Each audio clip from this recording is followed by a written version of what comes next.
not shout and don't cry.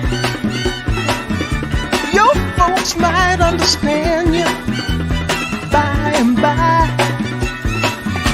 Just move on up toward your destination. All right. Welcome to another Labor Live at 5 on this 15th day of March, the Ides of March.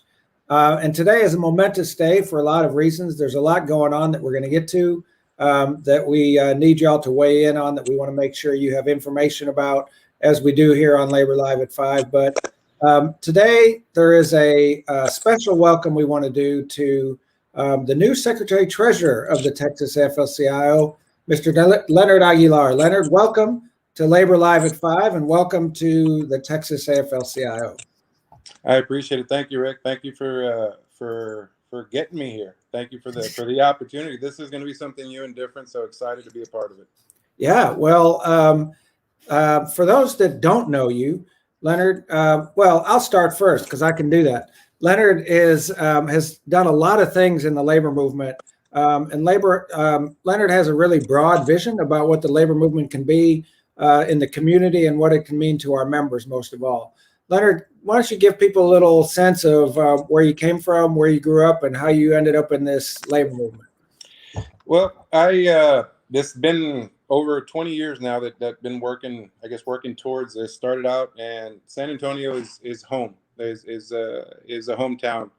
We moved up to the Austin area here in the last year. I don't recommend anybody moving during a pandemic, but we finally made the move after a few years of going back and forth. But started my career. Well, for a while, you actually drove back and forth to Austin every day, as I recall. Every day, yes, sir. It was so nice, so fun. Lots of fun. But started out as working with the plumbers and pipe fitters, UA Local 142 in San Antonio. Started there as a pre-apprentice. Yes, sir. Yeah. And so, how'd you get in the union? I mean, how did it all start?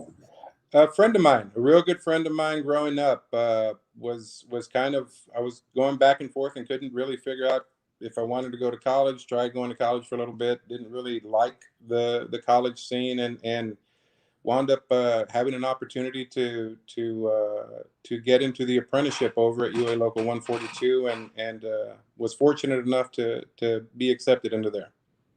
Awesome. And but you weren't always you didn't always work as a union member in the plumbing craft, did you?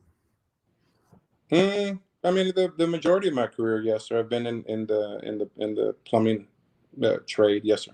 Right. But in terms of the union, I mean, wasn't there a time when you were having to work non-union? Oh, yes, sir. Yeah, I'm sorry about that. There was a few years in there. I guess it was towards the end of the apprenticeship, right at the end of that 5-year apprenticeship program, where I did have a few years where I was out of the union, not by choice. But again, nothing is perfect, and you work with what you have, and you try to make the best out of it. And those things that happened back then have helped get me to where I'm at now, and it helped me understand a lot of the struggles that are out there in the non-union world for those workers that aren't represented. So it was a real bad thing, real hurtful thing at the time, but learned a lot from it, and it helped me, in the path that I'm going at now. Right. So in addition to working for the plumbers, you've had some other positions in the labor movement. Talk about your path to this moment. I was again at the plumbers and pipe fitters, held a few elected positions there with 142, and again they're doing elections right now for officers, and missing that, and wish I could be there, but it's that been there and moving on to some other stuff here with the Texas AFL-CIO. But I've had the fortune of working for the Southwest Pipe Trades Association for a total of 8 years now, 8.5 years. And that's the plumbers and pipe fitters of Texas, Oklahoma, and New Mexico, all the union locals there. Started out as an organizer for a good number of years, which then turned into more of a political job. And in that time, traveling the state, meeting lots of people, lots of elected officials from across the state. And it morphed into a political position where after about 6.5 years with the pipe trades, I had the opportunity with my friend Michael Cunningham, who had offered me the chance to work at the Texas Building Trades. Yeah.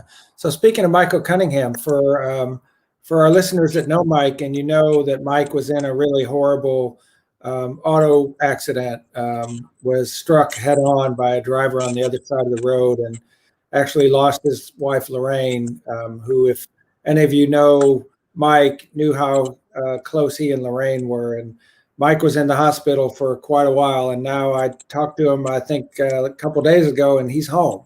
So we're real excited for Mike. I just wanted to pass along. I know a lot of people have been constantly asking and texting, what's going on with Mike. Well, we can report that he's home. He's on the way to recovery.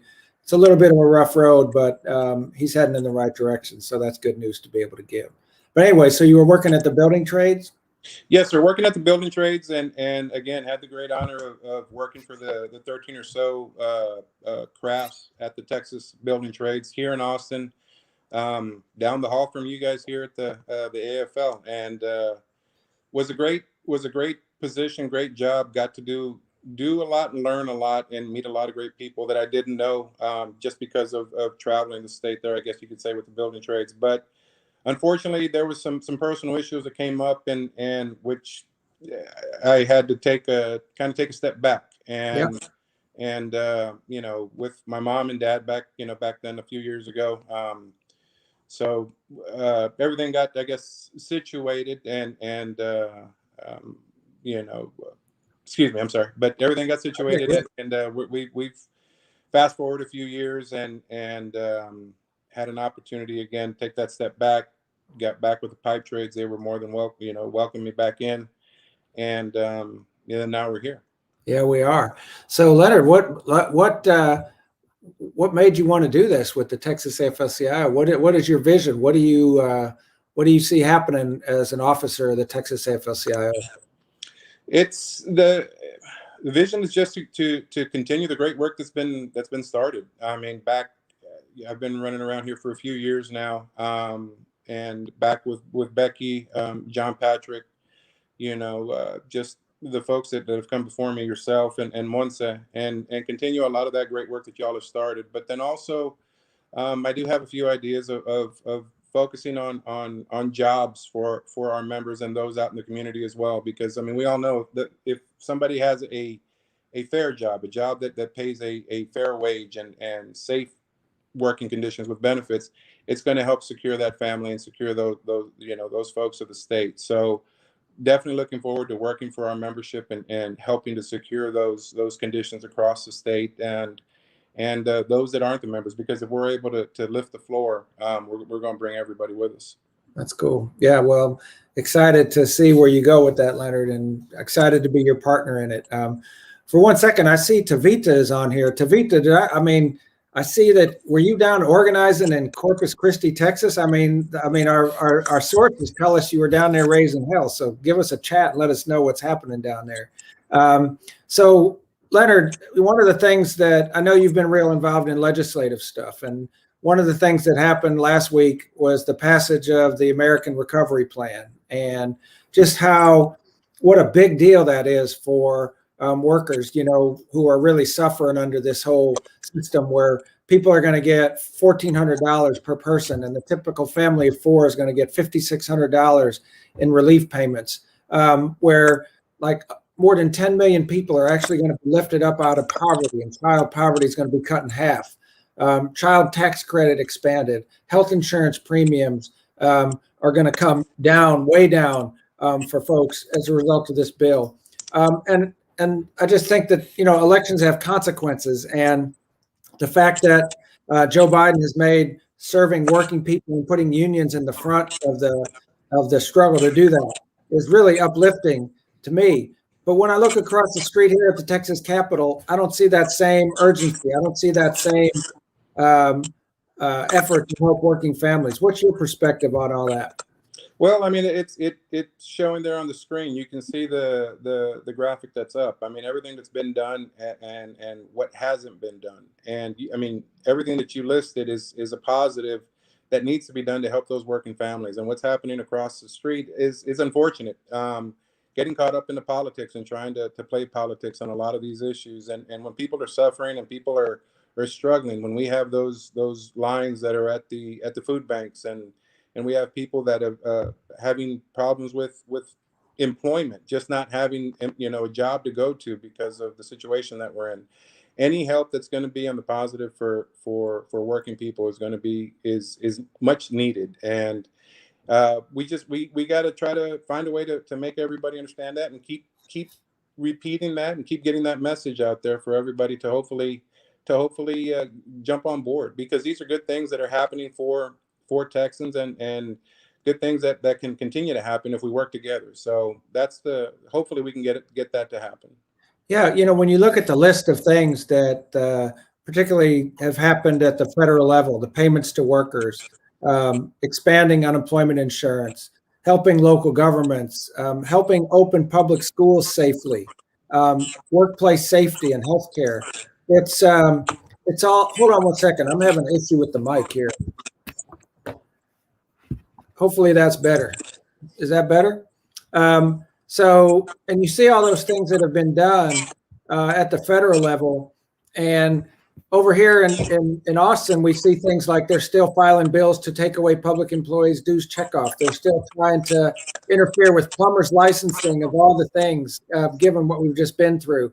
The misplaced priorities, the inability to take responsibility for failing to fix our electric grid.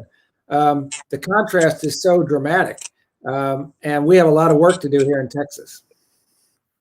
Yes or no, there is a lot of work to do, and like I said just a couple of minutes ago, I mean, it's just a matter of trying to continue those conversations and have those conversations.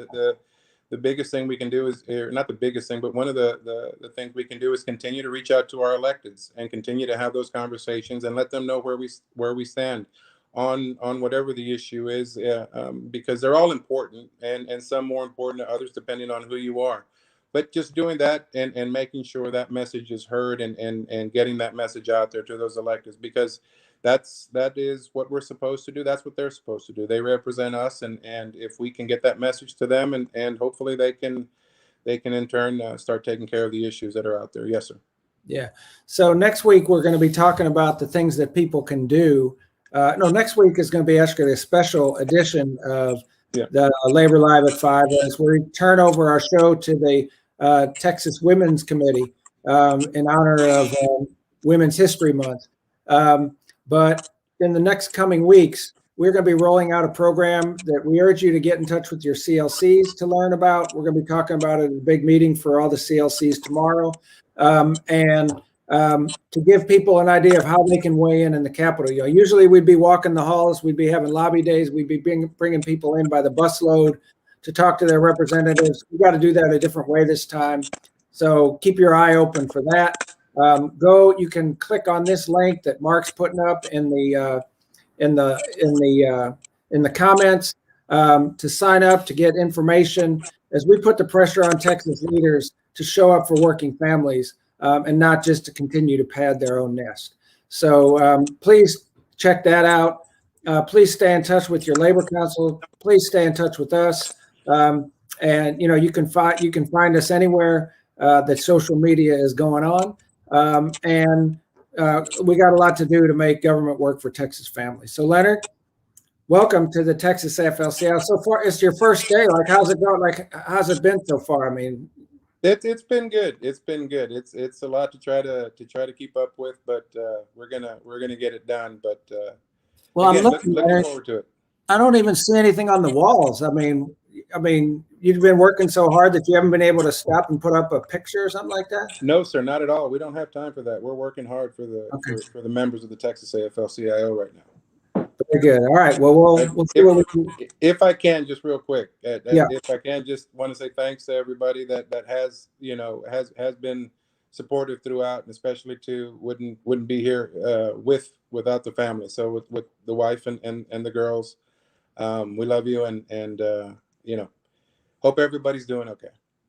Leonard, you got an amazing family. I love all of the women in your family, and obviously they're a big part of what you do. And I know you bring them with you wherever you go in your heart. So look forward to having them along with us too. So maybe they could help you hang a picture or something. You know, I don't know. Yeah, they'll get it. Okay. All right. Well, I think that's going to do it for tonight. Thanks everybody for joining. Remember, next week, special edition, Labor Live at 5. Turn it over to the Texas Women's Committee, and we'll see you the week after that. So thanks everybody, and thanks to Mark, our producer. We'll see you next week.